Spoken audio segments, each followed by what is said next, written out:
आज के वीडियो जो है वो China university of Jio sciences Wuhan में उसकी चाइनीज़ गवर्नमेंट स्कॉलरशिप आ चुकी है, उसके हवाले से है। तो आप लोगों को अंदाज़ा हो गया होगा, जियो साइंसेस का नाम यूनिवर्सिटी में है तो इसका मतलब ये है कि ये यूनिवर्सिटी जियो साइंसेस में टॉप है, चाइना में नंबर 1 है ये जियो साइंसेस के हवाले से।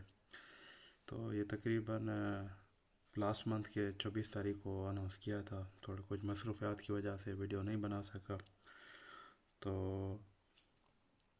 अभी बनाते हैं इस पे। जियो साइंसेस जो है ये यूनिवर्सिटी है वुहान में, और वुहान की मौसम के हवाले से बना था। मेरा my favourite city. Brief history ये है कि 2018 में ये खुबई गवर्नमेंट प्रोविंस के हिसाब से चली, और नहीं, ये गलती हो गई, सॉरी, ये नीचे से शुरू है, मैं ऊपर से बोलने के चक्कर में था। ये स्टार्ट हुई है 1952 में, तकरीबन 75 ईयर से ज़्यादा इसका अरसा गुजर चुका है। तो ये हमारे काम की चीज़ नहीं है हिस्ट्री इसकी। तो हमारे काम की चीज़ है वो ये है, इसमें पीएचडी सुपरवाइज़र तकरीबन 710 पीएचडी सुपरवाइज़र हैं। टोटल 3300 फैकल्टी मेंबर्स हैं। अगर आप 710 में से आपको चाहिए सिर्फ एक प्रोफेसर जो आपको पीएचडी सुपरवाइज़र करे, इसके अलावा ये क्या कहते हैं और भी हैं असिस्टेंट प्रोफेसर, एसोसिएट। तो आप लोग कोशिश करें कि इन 710 में से एक प्रोफेसर आपका भी हो। और ये स्टूडेंट्स के हवाले से है कि बैचलर की 18,000 स्टूडेंट्स पढ़ते हैं इसकी एक बैच में, मास्टर्स के 12,000 स्टूडेंट्स हैं, और पीएचडी के तकरीबन 2,340 के राउंड अबाउट स्टूडेंट्स हैं। ग्लोबल रैंकिंग के हवाले से ये best is the Jio sciences है। जियो साइंसेज से रिलेटेड जो भी मेजर हैं इसके बेस्ट हैं पूरी दुनिया में। और नेशनल रैंकिंग सब्जेक्ट वाइज जियो साइंसेज में ये मतलब चाइना में पहले नंबर पे है जियो साइंसेज में। और बेस्ट ग्लोबल यूनिवर्सिटीज़ में ये 211वें नंबर पे आती है। Best global universities US time की रैंकिंग के हवाले से है ये। और best global universities in China के हवाले से ये 32 नंबर पे है। तो ये रैंकिंग के हवाले से specially in Jio physics, Jio chemistry, in measures में ये बहुत ही मतलब बेहतरीन है।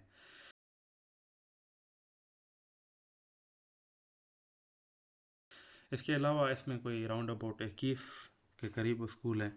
तो आप लोग 21 स्कूलों में ये है कि सारे के सारे जियो से रिलेटेड होंगे स्कूल तकरीबन। अर्थ साइंसेज, जियोमेट्रिक्स, जियो फिज़िक्स, मैनेजमेंट साइंस, इकोनॉमिक्स, जियोमोलॉजिकल, ये जियोमोलॉजिकल पता नहीं कौन सा इंस्टीट्यूट है, ये तो मुझे पहली मरतबा सुनना हो। जियोग्राफी होगा, जीआईएस हो गया, अर्थ रिसोर्सेज, ऑटोमेशन, ये तकरीबन मतलब और भी मेजर्स हैं। मगर ये है कि ज़्यादातर जो है वो जियो फिज़िक्स से, जियो से रिलेटेड, अर्थ से रिलेटेड, जियो साइंसेज से रिलेटेड है। तो आप लोग फॉर डिटेल्स इनमें कौन कौन से और सब्जेक्ट्स हैं तो आप लोग इनकी यूनिवर्सिटी की वेबसाइट चेक कर सकते हैं।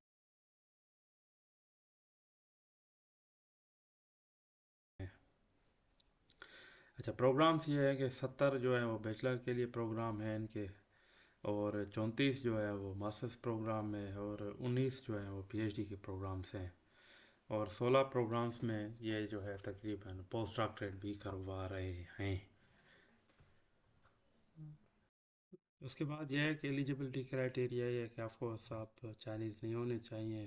आपकी उम्र अगर आप मास्टर्स के लिए अप्लाई करें 35 से ज़्यादा ना हो, और पीएचडी के वक्त आपकी 40 से ऊपर ना हो।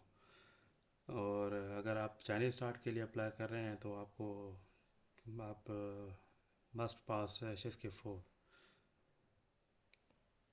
और क्या कहते हैं, जो भी आपको सुपरवाइज़ करेगा वो आपसे इंटरव्यू लेगा। और स्कॉलरशिप कवरेज में यह है कि आपको मंथली अलाउंस होगा, मेडिकल इंश्योरेंस होगी, और डॉर्मेट्री मिलेगी, आपको हॉस्टल देंगे, ट्यूशन फीस फ्री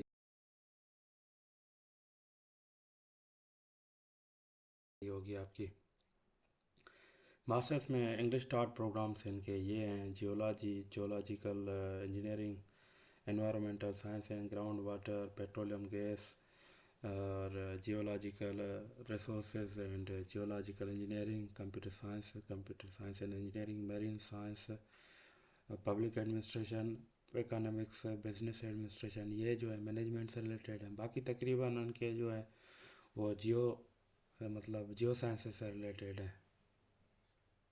पीएचडी में भी ये तकरीबन सेम प्रोग्राम ही है और सब के सब तकरीबन इंग्लिश में ही है।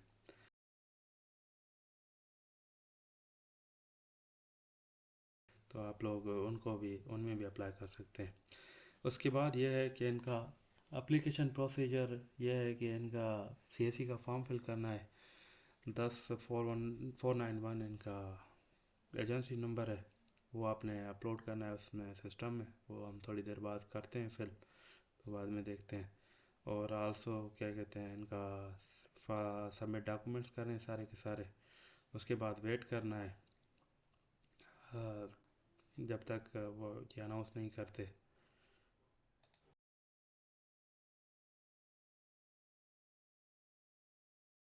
एप्लीकेशन पीरियड ये है, डेडलाइन इसकी जो है 28 फरवरी 2026 है, और 25 अक्टूबर से इनकी सिस्टम ऑन हो चुके हैं।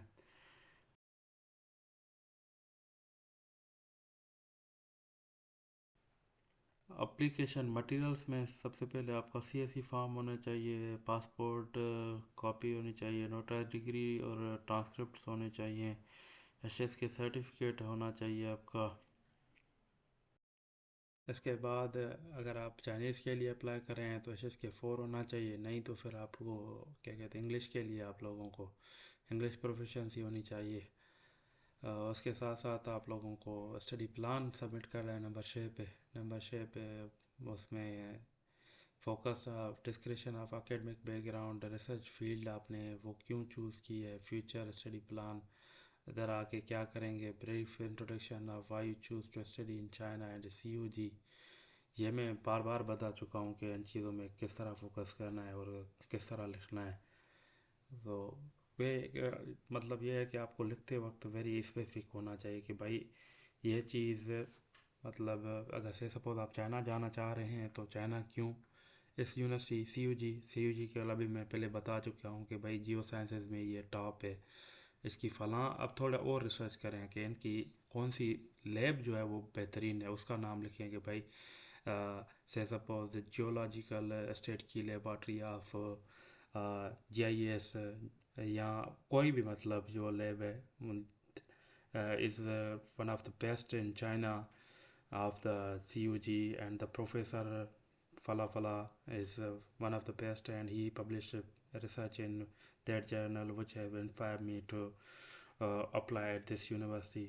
इस तरह के मतलब पर्टिकुलर स्पेसिफिक होके लिखना है कि भाई कौन सी लैब इसकी फेमस है, कौन सा स्कूल, उसकी रैंकिंग क्या है यूनिवर्सिटी की, उसके लैब्स में कौन से किस किस्म का काम हो रहा है जिसको जो आपको पसंद आया, और प्रोफेसर का कौन सा काम, प्रोफेसर उसका कौन सा काम आपको पसंद आया। थोड़ा ये है कि बाद आप 2-3 घंटे आप इस पे करेंगे सब रिसर्च, ChatGPT, गूगल और डीप सीक से पूछेंगे ये सवाल, तो आप लोगों को बहुत ही ज़बरदस्त किस्म का इनके आंसर मिल जाएंगे। उन आंसर्स को कंबाइन करके फिर आप स्टडी प्लान लिखना शुरू करें। ऐसा ना हो कि पुराने ज़माने वाला बस जो ही बना हुआ है, China is a wonderful country, China is a beautiful country, वो वाला सीन ना करे, खुदा को माने। अब अभी 2025 चल रहा है, थोड़ा चीज़ों को सही से अपने दिमाग से लिखना शुरू करें। 2 रिकमेंडेशन लेटर नंबर 7 पे आप लोगों को करने हैं अपलोड, और मेडिकल 8वें नंबर पे मेडिकल फिज़िकल फिटनेस वो अपलोड करना है आपने, और 9 पे जो है non criminal report, police clearance जिसको कहते हैं वो वाला। और जो भी चाइना से ग्रेजुएट हो रहे हैं ये उनके लिए अप्लाई नहीं है, तो आपकी जो रेजिडेंस परमिट है लास्ट वाली वो उनको देनी है। और साथ साथ में CUG का जो भी सुपरवाइज़र है उसका रिकमेंडेशन होना चाहिए। तो बाकी जो है वो सप्लीमेंट्री में award certificate, publish paper, ETC जो भी है बेहतर।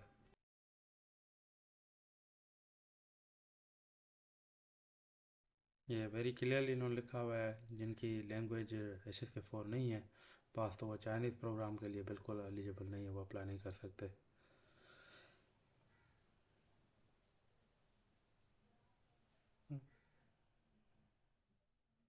तो ये है कि आप इंग्लिश प्रोफिशिएंसी के साथ भी अप्लाई कर सकते हैं फॉर देयर प्रीवियस डिग्री। ये तो, और जिनकी मदर लैंग्वेज इंग्लिश है वो भी अप्लाई कर सकते हैं।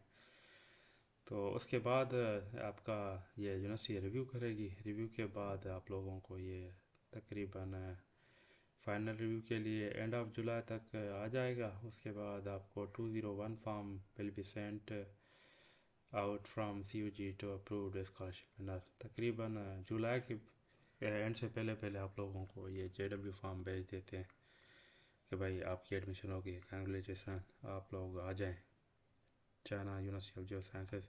तो तो अभी चलते हैं इनके जो दूसरे 2 फॉर्म फिल करने होते हैं ना, वो किस तरह फिल करने हैं। तो मैं इसका सिर्फ एजेंसी नंबर देख लूँ।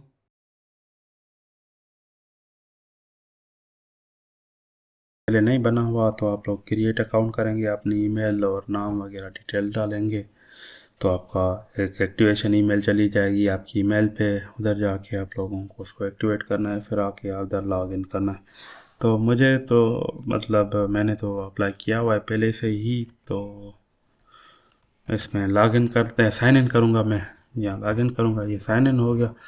एप्लीकेशन ऑनलाइन पे आ जाएंगे। तो फिर आप लोगों को पहले इधर पर्सनल डिटेल्स फिल करनी पड़ेगी, मैंने पहले फिल किया हुआ है। तो ये सिंपल डिटेल्स ही हैं आपकी, नाम हो गया, कहाँ पर रहते हैं, डेट ऑफ बर्थ, ETC, इसमें कोई इतना खास कुछ डिफ़िकल्ट है नहीं। इमरजेंसी कांटेक्ट वगैरह देना है, एजुकेशन हिस्ट्री देनी है, कि आपने क्या पढ़ा हुआ है, हाईएस्ट डिग्री आपकी कौन सी है, उसके बाद बैचलर, उसके बाद स्कूल, और काम क्या किया हुआ है आपने। उसके साथ साथ आपकी जो चाइना में कोई भी बंदा है, कोई भी प्रोफेसर है जाने वाला, तो उसकी डिटेल देनी है आपने। उसके बाद फैमिली की डिटेल्स देनी है।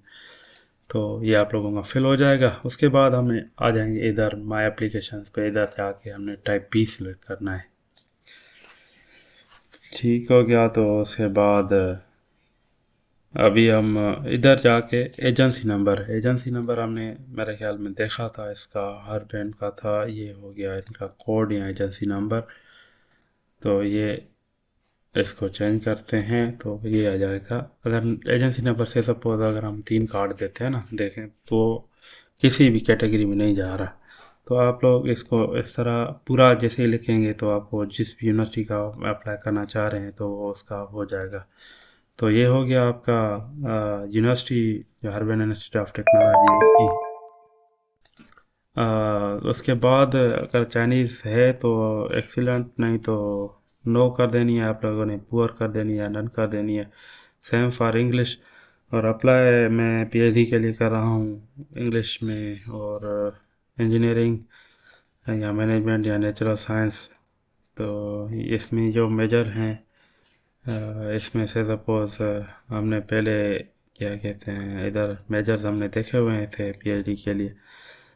मैकेनिकल इंजीनियरिंग जो है वो इंग्लिश में दे रहे हैं ना, तो हम इधर सेलेक्ट करेंगे मैकेनिकल इंजीनियरिंग, MECH। ठीक हो गया। और एक्सपेक्टेड ड्यूरेशन 4 साल की है, तो उस हिसाब से 26 से लेके अब 30 तक हम करेंगे, तो ये तकरीबन राउंड अबाउट 4 साल हो जाएगी। अगर काम किया हुआ है तो यस करेंगे, अगर नहीं किया हुआ है तो नो करेंगे। ठीक हो गया, वेरीफाई एंड सेव करेंगे। तो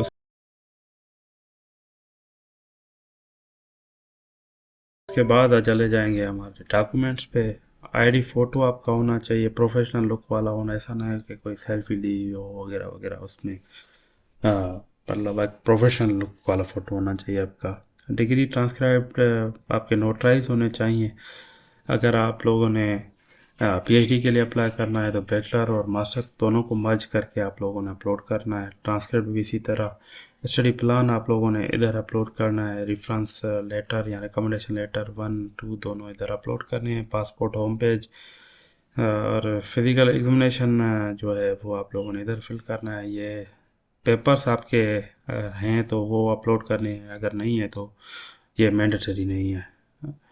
और सपोर्टिंग डॉक्यूमेंट्स में अगर आपके पास कोई भी वॉलंटियर सर्टिफिकेट है, कोई स्कॉलरशिप विन की थी उसका सर्टिफिकेट है, कोई अवार्ड है, कोई और सर्टिफिकेशन है, कोई सेमिनार अटेंड किया था उसमें उसमें कोई प्रेजेंटेशन दी थी, किसी कॉन्फ्रेंस को अटेंड किया था, तो ये सारे डॉक्यूमेंट्स आप इसमें आधार में डाल सकते हैं। चाइनीज़ प्रोफिशेंसी हो जाएगी, इंग्लिश प्रोफिशेंसी, दोनों आप लोगों ने इधर अपलोड करनी है। प्री एडमिशन लेटर अगर आप यूनिवर्सिटी ने दिया हुआ है तो वो भी अपलोड कर सकते हैं, नहीं तो आप इधर एक्सेप्टेंस लेटर कर सकते हैं।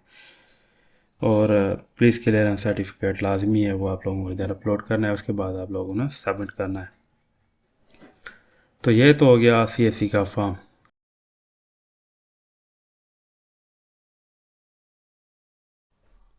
तो ये थोड़ी बहुत स्ट्रेटजीज हैं कि हम किस तरह अपने चांसेस इंक्रीज कर सकते हैं चाइनीज़ यूनिवर्सिटी में एडमिशन लेने के लिए। तो इसमें जो सबसे पहली चीज़ ये है कि चूज़ द राइट प्रोफेसर, कि जो बिल्कुल आपके फील्ड से रिलेटेड हो, उससे हट के नहीं होना चाहिए, क्योंकि बाद में फिर चांसेस कम हो जाते हैं। और कम से कम प्रोफेसर जो है वो फुल प्रोफेसर होना चाहिए, और कोशिश करें प्रोफेसर डीन लेवल का हो, यूनिवर्सिटी का, कॉलेज का डीन हो, या क्या कहते हैं, जितना प्रोफेसर आपका स्ट्रांग होगा उतने आप लोगों के सिलेक्शन के चांसेस ज़्यादा होंगे। ऐसा ना हो कि प्रोफेसर लेक्चर हो, क्योंकि लेक्चरर और जो असिस्टेंट प्रोफेसर होते हैं वो उनका इतना असर रसूख नहीं होता, तो उनके एप्लीकेंट्स को उतनी अहमियत नहीं दी जाती। तो ये जितना आपका प्रोफेसर स्ट्रांग होगा उतनी आप लोगों की ऐसे समझें कि चांसेस बढ़ जाएंगे इन सिलेक्शन के।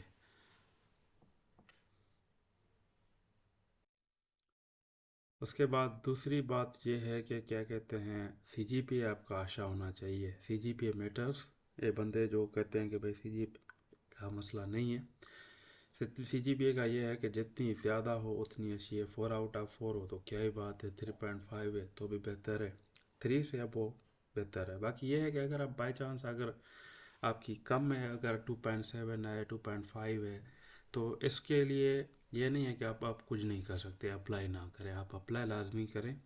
काफ़ी सारे बंदे हैं जिनको हमने देखा हुआ है, इस CGPA पे भी उनकी एडमिशन हो गई है। कुछ तो मास्टर्स करके आए हुए हैं वहाँ से। तो वो उसको क्या कहते हैं, आप लोग ना करें, डिसर्ट ना हो, और लाजमी अप्लाई करें। और उसके साथ साथ अगर आपकी CGPA कम है तो आप लोग ऑनलाइन सर्टिफिकेट्स करें, पेपर पब्लिश करने की कोशिश करें लोकल कॉन्फ्रेंसेस में, पाकिस्तान में जो भी कॉन्फ्रेंसेस हो रही हैं, और साथ साथ ऑनलाइन कोर्सेज करके आप लोग अपना प्रोफाइल स्ट्रॉन्ग करें। अगर आपकी CGPA कम है तो उसको कवर करने की कोशिश करें। उसके बाद तीसरी पॉइंट ये है कि क्या ही बात है अगर आपकी मास्टर्स या बैचलर जो डिग्री है वो आउट ऑफ पाकिस्तान से हो, तो उसको ज़्यादा चांसेस होते हैं एज़ कम्पेयर टू जिसकी लोकल डिग्री हो, क्योंकि बाहर की तकरीबन यूनिवर्सिटीज़ पाकिस्तान से काफ़ी बेहतर है। उसके बाद यह है कि आपकी CV बहुत स्ट्रांग होनी चाहिए। CV स्ट्रांग किस तरह बनाएंगे वो मैंने काफ़ी सारे वीडियोस में बता चुका हूँ।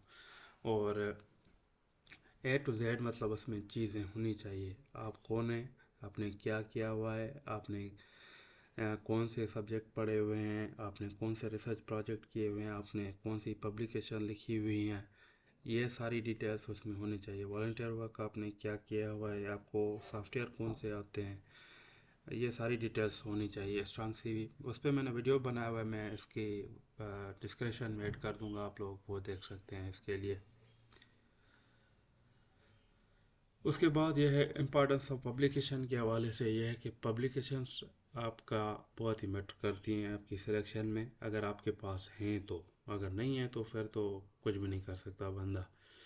और सबसे बेस्ट ऑप्शन ये है कि आप लोगों की फ़र्स्ट ऑथर पब्लिकेशन होनी चाहिए। एक हो, दो हो, तीन हो, जितना हाई पे फैक्टर हो, क्या ही बात है। अगर हाई पे फैक्टर नहीं है तो भी कोई मसला नहीं है, अगर आपकी फर्स्ट ऑथर पब्लिकेशन हो। हाँ, मगर ये है कि बोगस जर्नल्स में ना हो। जर्नल्स अच्छे पब्लिशर का हो, जैसे एल्सवेयर हो गया, स्प्रिंजर हो गया, साइंस हो गया, नेचर हो गया, विले हो गया, टेलर एंड फ्रांसिस हो गया, इस तरह के जो रेप्यूटेबल जर्नल्स हैं वो रेप्यूटेबल पब्लिशर्स हैं उनमें पब्लिश करें, ना कि बोगस इंडियन जर्नल्स में। तो और क्या कहते हैं, अगर आपके फर्स्ट आथर पेपर हैं तो बेहतर है, अगर आपके को आथर हैं तो आपको प्रायोरिटी मिलेगी उससे जिससे पेपर ही नहीं है। बाकी ये अगर आपको एक दो बंदों के पास, एक के पास फर्स्ट आथर पेपर है, एक के पास को आथर पेपर है, तो ऑफकोर्स प्रायोरिटी उसको मिलेगी जिसका फर्स्ट आथर पेपर होगा। और सीवी में लाजमी लिखें अगर आपकी पब्लिकेशंस हैं तो। उसके बाद ये है कि रिसर्च प्लान आप लोगों का किस तरह होना चाहिए। सबसे मेन जो वो है क्या कहते हैं टिप ये है कि आप लोगों का रिसर्च प्लान एआई से रिलेटेड होना चाहिए। जो भी आप फील्ड में हैं, जिसमें भी हैं, अगर आप एग्रीकल्चर के हैं, डीवीएम के हैं, मैकेनिकल के हैं, कोशिश करें कि आप उसको किस तरह किसी न किसी एंगल से जो है वो उसमें आर्टिफिशियल इंटेलिजेंस का कोई ना कोई टच दें उसको। और रिसर्च प्लान बनाने के बाद कोशिश करें, अगर आपका सुपरवाइज़र है तो आप लोग उससे बात करें, उससे फीडबैक लें। अगर सुपरवाइज़र नहीं है तो आप लोग अपने सीनियर्स उस फील्ड में जो हैं उनसे फीडबैक ले सकते हैं। और किस तरह बनाया जाए, उसके बनाने के लिए ये है कि आप लोग टॉप जो है 5-6 पेपर पढ़ें वेरी रिसेंटली जो पब्लिश हुए हैं 2025 में, 25 के नवंबर में, तो उनको मद्देनज़र रख के आप अपना रिसर्च प्लान बनाएं। उसके बाद ये है कि जो भी स्कॉलरशिप है आंसो के लिए अप्लाई कर रहे हैं, सीएसई के लिए अप्लाई कर रहे हैं, तो आप सजेशंस टिप्स ट्रिक्स उनसे ही लें जो उस यूनिवर्सिटी में पढ़ चुके हैं या वो स्कॉलरशिप विन कर चुके हैं। अच्छा, उनसे उनके सीजीपीए पूछें, उनके पब्लिकेशंस कितने थे, उस हवाले से फिर अपने देखें कि आपके कितने हैं, आपकी सीजीपीए क्या है, और उसे कंपेयर करके खुद को एवोल्यूट कर सकते हैं। अच्छा, उसके बाद ये है कि राइट जो है चूज़ द राइट इंस्टीट्यूट। उसका मतलब क्या है कि काफ़ी सारे यूनिवर्सिटीज़ हैं जो बंदे जो मतलब ये हैं कि जो मेन सिटीज़ में है ना, से suppose Beijing, Shanghai, Nanjing, Shenzhen, Guangzhou, ये चाइना की बड़ी सिटीज़ हैं। तो इसमें ट्रैफिक भी ज़्यादा होता है, ज़्यादा बंदे अप्लाई करते हैं। तो आप लोग ये है कि उनको छोड़ के आप लोग जो कम इंस्टीट्यूट है, जो लेस नोन सिटीज़ हैं, उनको भी ट्राई करें, उनमें भी देखें, उनमें उधर अप्लाई करने की कोशिश करें। अच्छा, ये है कि आप लोग मतलब छोटे सिटीज़ को भी नज़रअंदाज ना करें, उसमें लाजमी अप्लाई करें। वो उनके काफ़ी सारे फ़ायदे हैं। फ़ायदा एक तो ये है कि वहाँ पे लिविंग कॉस्ट जो है बहुत ही कम है as compared to big cities like Shanghai and Beijing. और बाकी काफ़ी सारे बंदों को उधर पता भी नहीं होता कि भाई यहाँ पे भी यूनिवर्सिटी है, तो वहाँ पे आप लोगों के चांसेस ज़्यादा हो सकते हैं। फाइनल एडवाइस ये है कि भाई मोटिवेटेड रहना है। अगर आपको एक्सेप्टेंस नहीं मिल रहा, कोशिश करते रहें। और कोशिश करें कि अगर आपकी बैचलर थीसिस से कोई काम किया हुआ है ढंग का, तो उसमें से पेपर पब्लिश करने की कोशिश करें, ऑनलाइन कोर्सेज करें, अपने प्रोफाइल को बेहतर से बेहतर करें, और apply in as many as countries possible. जितने ज़्यादा आपके पास चांसेस होंगे उतने आपके सिलेक्शन के चांसेस बढ़ जाएंगे। तो ये था मेरे तरफ से थोड़े बहुत tips and tricks to how to increase your chances. बाकी इसके लिए ये है कि अगर आपको कोई भी सवाल है किसी भी स्कॉलरशिप के हवाले से इन चाइना, तो you can ask me any time in comments. Thank you very much. Stay tune for more.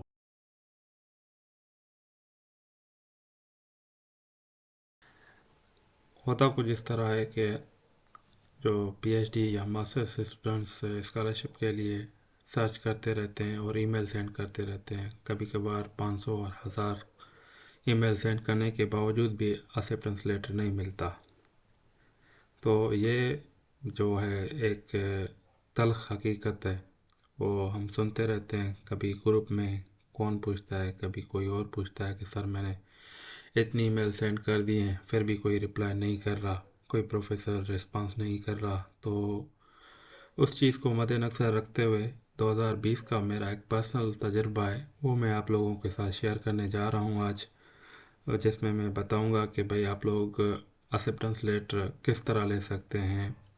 China में ईमेल किए बगैर आप किसी प्रोफेसर के साथ कॉल करके वो एक्सेप्टेंस लेटर किस तरह लेंगे, तो इस पे हम बात करेंगे आज। तो ये क्योंकि मैंने जो लिया था एक्सेप्टेंस आंसर स्कॉलरशिप के लिया था और कॉल करके लिया था, तो मैंने सोचा कि क्यों ना ये तजुर्बा जो है बाकी बंदों के साथ भी शेयर किया जाए, ताकि उनको भी मतलब एक्सेप्टेंस लेने में आसानी हो। तो ये कंटेंट्स हैं, हम इन पे ज़्यादातर फोकस करेंगे कि प्रोफेसर क्यों रिप्लाई नहीं करते, पहले तो हम इस पे बात करते हैं। तो उमूमन एक्सेप्टेंस लेटर जो है वो लेने के कौन से तरीके हैं, और एक्सेप्टेंस लेटर वक्त जो ईमेल या कॉल की जाती है उसमें क्या करना चाहिए और क्या नहीं करना चाहिए। उम्मीद है कि अगर आप ये सारी चीज़ें फॉलो करेंगे और इस वीडियो को एंड तक देखेंगे, तो at the end of this year आप लोगों को होप के एक्सेप्टेंस लेटर भी मिल जाएगा और आपको स्कॉलरशिप भी मिल जाएगी। तो काफ़ी सारे बंदे कहते हैं कि सर मैंने 1000 ईमेल सेंड किए हैं, 1500 ईमेल सेंड किए हैं, वाट एवर, मगर फिर भी रिप्लाई नहीं आया। तो प्रोफेसर रिप्लाई क्यों नहीं कर रहे हैं ना। तो उसके तकरीबन ऐसे समझे कि हज़ारों वजूहत हो सकते हैं। प्रोफेसर बिज़ी है, प्रोफेसर ने रिसर्च करना छोड़ दिया है, वो रिटायर हो रहा है, या आपका प्रोफाइल इतना अच्छा नहीं है, उस प्रोफेसर के स्टैंडर्ड्स के मुताबिक नहीं है, या आपकी सीजीपीए इतनी अच्छी नहीं है, या आपकी सीवी अच्छी नहीं है, या आपने जो रिसर्च प्लान वगैरह है वो अच्छा नहीं बनाया हुआ। तो इसके काफ़ी सारे वजह हो सकते हैं जिनको हम मतलब कोई भी आपको आत्मी तौर पे नहीं बता सकता कि भाई प्रोफेसर क्यों रिप्लाई नहीं करे। क्या पता उसके ग्रुप में वैकेंसी ना हो, क्या पता वो क्या कहते हैं उसके लैब में फंडिंग ना हो। तो उसको हम उस पर बात नहीं करेंगे कि प्रोफेसर क्यों रिप्लाई नहीं करे। अगर नहीं करे तो हम पहला मरतबा अगर ईमेल वाला मेथड फेल हो रहा है तो हम दूसरे मेथड पे बात करेंगे कि भाई हम कॉल के थ्रू एक्सेप्टेंस लेटर किस तरह ले सकते हैं। ये पता है आप सब लोगों को कि हम दो मेथड्स ही हैं एक्सेप्टेंस लेने के, उन पे बात करते हैं। पहला ये ट्रेडिशनल जो आप लोगों को पता है कि हम ईमेल करते हैं प्रोफेसर को, ईमेल में सीवी सेंड करते हैं और उनको साथ में लिखते हैं कि ईमेल में आप कौन हैं, आपने क्या पढ़ा हुआ है, अपना बैकग्राउंड देते हैं और कौन से प्रोजेक्ट्स पे काम किया है, कौन सी पब्लिकेशंस हैं आपके पास, और प्रोफेसर को आपने कहाँ ढूंढा और आपका प्रोफाइल किस तरह प्रोफेसर के साथ अलाइंड है, रिसर्च इंटरेस्ट आप लोगों का किस तरह एक दूसरे से मिलता जुलता है, और आप इसके साथ क्यों काम करना चाहते हैं। ये हो गया ईमेल टू प्रोफेसर वाला ट्रेडिशनल मेथड। दूसरा मेथड ये है कि जो मैंने खुद आजमाया था 2020 में, call to professor and ask for the acceptance letter. तो मैंने 2020 में डायरेक्ट प्रोफेसर को कॉल की थी, और मैं आज जो ये वीडियो है ज़्यादातर इसी पे फोकस होगा कि प्रोफेसर के साथ कॉल पे हम किस तरह बात करेंगे और क्या बात करेंगे, उसको ऐसी क्या चीज़ें कहेंगे कि वो इंस्पायर होके आपसे मोटिवेट होके और आपको एक्सेप्टेंस लेटर दे। तो ये है कि सबसे पहले कि टाइम जो है ना बहुत ही इम्पॉर्टेंट है कि आप प्रोफेसर को कॉल किस टाइम करेंगे। तो ये है कि आपने कॉल जो करनी है early in the morning Pakistan time, अगर पाकिस्तान में है तो वो तकरीबन 5:30 बजे से लेके ऑनवर्ड, मतलब चाइना में उस वक्त बज रहे होंगे तकरीबन 8:30 बजे। 8:30 से लेके 11 बजे तक सुबह के टाइम में आप लोग कॉल कर सकते हैं, और यही मेरे हिसाब से बेस्ट टाइम है ईमेल करने का भी और कॉल करने का भी। तो ये अभी 5 जो है मेन टिप हैं कि आप लोग प्रोफेसर को कॉल करते वक्त क्या करना चाहिए आपको। सबसे पहले कि आप लोगों को एक शॉर्ट सेल्फ इंट्रोडक्शन 30 सेकंड का 40 सेकंड का एक मतलब शॉर्ट इंट्रोडक्शन लिखना चाहिए आप लोगों को कि भाई आप हैं कौन, पहले पहले आपका नाम क्या है, आपने कौन सी डिग्री कंप्लीट की हुई है। अगर आप मास्टर्स के लिए अप्लाई कर रहे हैं तो आप बैचलर के लिए बताएंगे, अगर आपने पीएचडी के लिए अप्लाई कर रहे हैं तो आप लोग मास्टर्स का बताएं उसे। I am interested in your research on से सपोज जो भी उसका रिसर्च डायरेक्शन है, सॉलिड लुब्रिकेशन है, ट्राइबोलॉजी है, नैनो मटेरियल्स है, मैक्सिन है, something like that. And I am applying for CSE scholarship. यहाँ पे अगर आप आंसू के लिए अप्लाई कर रहे हैं तो आप लोग कहेंगे कि ANSO scholarship, I would like to ask if you are accepting student for this year. ये आप लोगों ने शॉर्ट मतलब 30 सेकंड के अंदर अंदर उसके साथ बोलना है, और बोलना वेरी कॉन्फिडेंस के साथ है, और एक्स्ट्रा ओवर कॉन्फिडेंस नहीं होना आपने। स्लोली बात करनी है और पोलाइटली वेरी रिस्पेक्टफुल मैनर में बात करनी है आप लोगों को। और चाइनीज़ प्रोफेसर जो हैं वो ज़्यादातर प्रेफर करते हैं क्लियरिटी को ओवर स्पीड। अगर इवन आपकी इंग्लिश अच्छी है तो फिर भी आप लोगों को स्लो कम्युनिकेशन करनी चाहिए, आहिस्ता आहिस्ता बात करनी चाहिए, ताकि अगले बंदे को बात आपकी समझ आए तो आप लोग कहना क्या चाह रहे हैं। कोई भी मतलब लॉन्ग एक्सप्लेनेशन खामखा नहीं देनी कि भाई ये हो गया, मैंने ये कर दिया, मैंने वो कर दिया, बड़ी बड़ी चीज़ें मतलब नहीं फेंकनी। तो आप लोगों को जो भी सेंटेंस बोलें, sentence by sentence, word by word, उसको आसान भाषा में बोलें, ताकि अगले बंदे को, अगले प्रोफेसर को समझ में आए। सोच समझ के बोलें कि भाई आप बोल क्या रहे हैं। तीसरी पॉइंट ये है कि ये मेन क्वेश्चन है, आप लोगों ने लाजमी पूछना है उससे, are you currently accepting ANSO या CSE स्टूडेंट्स फॉर 2026 इनटेक। कि भाई आप जो हैं वो 2026 की जो CSE स्कॉलरशिप इनटेक है, या क्या कहते हैं आंसू स्कॉलरशिप के लिए स्टूडेंट्स को ले रहे हैं कि नहीं ले रहे। और उसके बाद ये है कि आप लोगों ने सबसे पहले आपने अपने इंट्रोडक्शन पे काम करना है, वो लिखना है आपने, और उसके बाद आपने प्रैक्टिस करनी है उसकी। उसके बाद प्रोफेसर की जो प्रोफाइल है उसको सही करके पढ़ना है आपने, कि प्रोफेसर ने रिसेंटली मतलब उसके लास्ट 2-3 साल में उसने कौन सा पेपर पब्लिश किए हुए हैं। जो पेपर आपको समझता आ रहा है उसका टाइटल उठाएं आप लोग, और उस पे देखें कि उसने क्या काम किया हुआ है, या कोई और टॉपिक जिस पे वो काम कर रहा है जो उसके ऑनगोइंग प्रोजेक्ट्स में से लिखी हुई हो, वो लिखें और उसका पेपर लिखें। उसको बताएं कि भाई आपका मैंने ये पेपर पढ़ा था जो मुझे अच्छा लगा, या मैंने इससे रिलेटेड ये काम किया हुआ है। आपका अगर उससे रिलेटेड कोई इंटर्नशिप है, कोई रिसर्च प्रोजेक्ट है, तो आप वो भी बता सकते हैं उसे, मगर यह है कि ज़्यादा नहीं, 2 to 3 सेंटेंसेस, कि भाई आपका फ़लाँ पेपर जो है 2018 में 2020 में पब्लिश हुआ, वो मेरे से काम से रिलेटेड है, इससे रिलेटेड मैंने बैचलर में काम किया हुआ है, इससे रिलेटेड मैंने मास्टर्स में काम किया हुआ है, और उससे मैंने ये पेपर पब्लिश किए हुए हैं। उस तरह उसको एक्सप्लेन करें इस पे, तो जाके उसको लगेगा कि भाई इस बंदे ने मेरे प्रोफाइल को रीड किया है, मेरे काम को समझता है, और इस बंदे ने इंटरेस्ट के साथ एक काम किया हुआ है। और आखिर में जब आपकी बात हो जाए, सब कुछ ख़त्म हो जाए, तो आप लोग उसको थैंक यू प्रोफेसर कहेंगे, if you allow me I will send my CV and research plan to your email.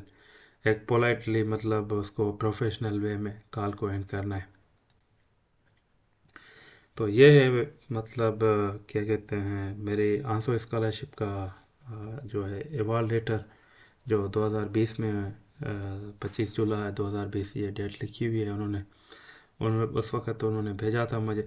अभी बात करते हैं कि मेरा जो ओवरऑल मैंने एक्सेप्टेंस लेटर किस तरह लिया था ना।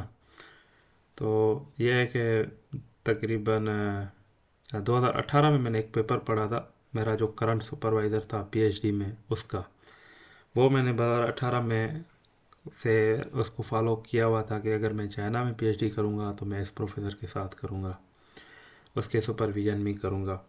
तो 2000 उसके बाद जो भी उसके पेपर आए वो मैं पढ़ता रहता था, उसको फॉलो करता रहता था गूगल स्कॉलर के थ्रू, या बाकी जो वेबसाइट्स होती हैं उसके पेपर मैं चेक करता रहता था।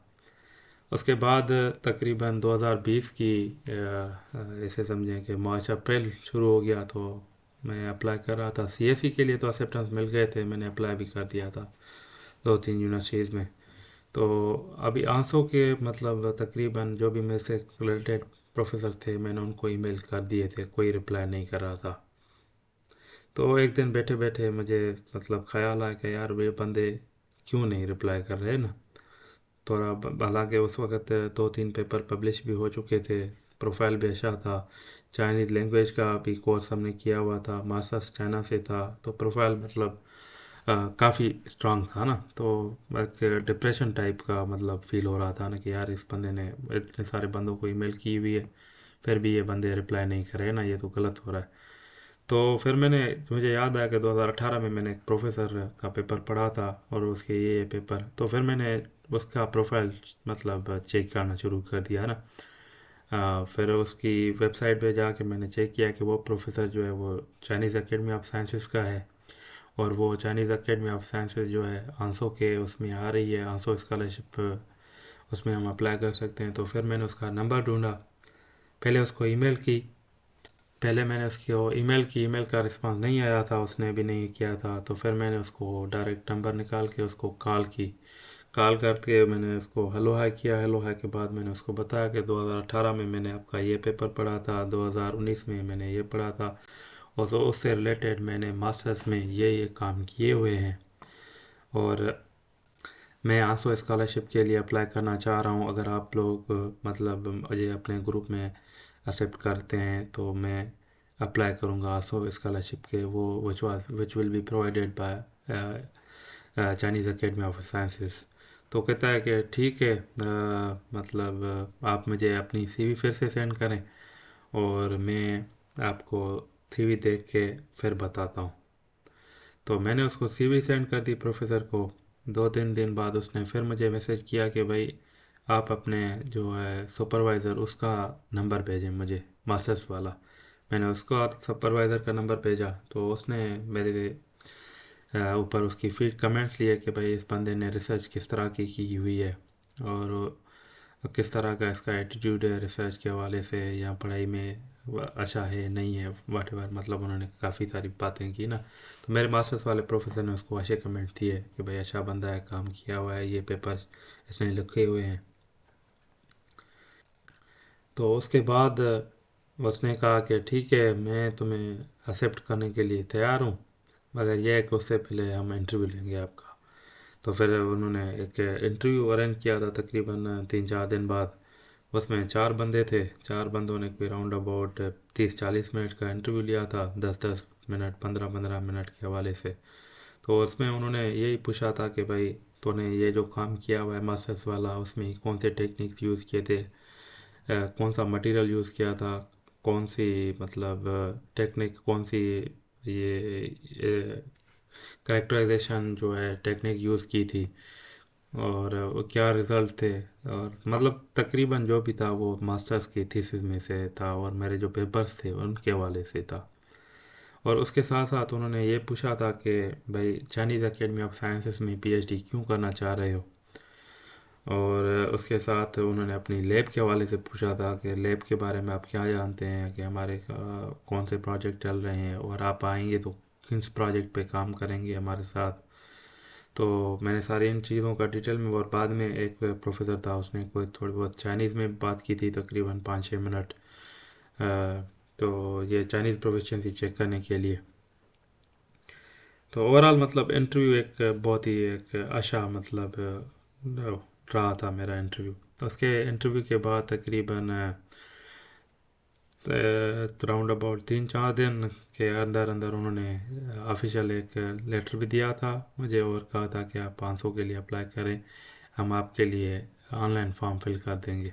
क्योंकि उस वक्त ये था कि आप प्रोफेसर की डिटेल फिल करते थे, ईमेल वगैरह, नाम पोर्टल में, यूकास के पोर्टल में, तो उसको ईमेल जाती थी, वहाँ पे जाके वो खुद ऑनलाइन आपके लिए एक्सेप्टेंस फिल करता था। तो उस तरह फिर वो एक्सेप्टेंस के लिए अप्लाई कर दिया था, तो उसने प्रोफेसर ने फिल कर दिया था, तो बाद में मेरी एडमिशन हो गई थी। तो ये था मेरी छोटी सी जर्नी, कि हमें मतलब ईमेल्स ना आई उसके बाद भी हम परेशान नहीं हुए और हिम्मत नहीं हारी हमने, और दूसरे एक पहले तरीके से नहीं तो फिर दूसरे तरीके से हमने आंसर के लिए भी एक्सेप्टेंस ले लिया था। तो आप भी इन चीज़ों को फॉलो करके एक्सेप्टेंस लेटर ले सकते हैं। मगर यह है कि पाकिस्तान से कॉल करना थोड़ा डिफ़िकल्ट होगा, थोड़ी एक्सपेंसिव होगी, मगर यह है कि जोंग जो है उसमें काफ़ी सारे पैकेजेस हैं इंटरनेशनल कॉल के। आप उसमें मिनट्स लेके उनके साथ लाजमी कॉल वाला जो है ऑप्शन ज़रूर ट्राई करें। स्पेशली यूकास में, शेंजन यूनिवर्सिटी में, यूएसटीसी में, जहाँ पे मतलब ये प्रेस्टिजियस स्कॉलरशिप्स हैं, उनमें लाजमी ट्राई करें। बाकियों में भी कर सकते हैं आप। सीएससी के लिए एक्सेप्टेंस के लिए कॉल कर सकते हैं। कॉल करते वक्त बस सिर्फ और सिर्फ ये बात ध्यान में रखनी है कि आपने पोलाइट रहना है, खामखा की इधर उधर की क्या कहते हैं ओवर कॉन्फिडेंस में नहीं जाना, और प्रोफेसर के साथ पोलाइटली बात करनी है आप लोगों ने। तो ये हो गया आज का वीडियो। इंशाल्लाह फिर किसी और वीडियो में किसी नई स्टोरी के साथ मिलेंगे। Thank you very much. Stay tuned for more. अल्लाह हाफिज़।